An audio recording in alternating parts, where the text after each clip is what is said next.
County's bicycle and pedestrian coordinator with a background in traffic engineering and transportation planning. She has worked in the public and private sector on a wide range of projects and is currently focused on finding solutions to support walking and biking in suburban and rural contexts.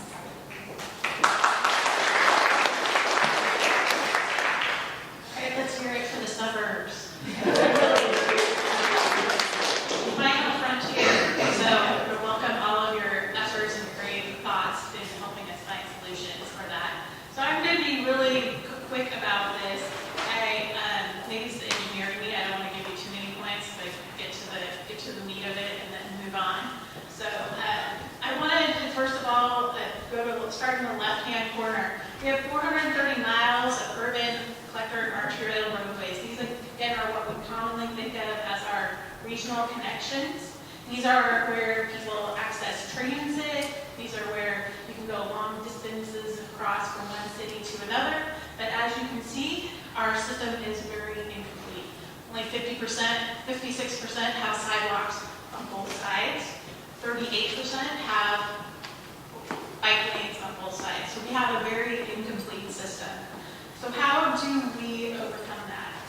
Well, lots of money in building lots of big roads. Eventually, maybe that will happen, but it's not very realistic.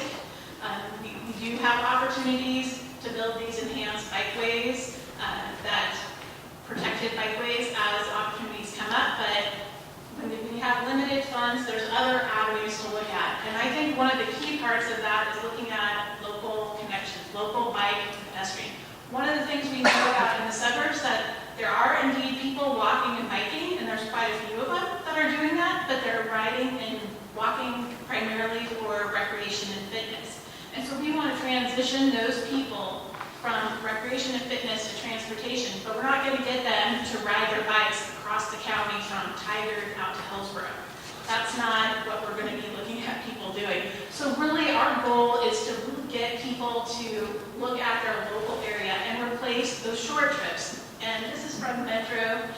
For the 4-county area, 66% of our trips are 6 miles in length or less, 44% are 3 miles or less, and then 15% are 1 mile or less. That's really where we're targeting. And each of those, we start replacing those short trips with walking, biking, even some transit trips. Maybe there's some other options out there that are short shuttle trips, shared carpooling. That's where we're going to start seeing some, what I see, regional significance in how we build and preserve our existing investments in our road, reducing congestion and the need for expanding and widening our existing arterials. One of those aspects that we're really focusing on is these neighborhood bikeways.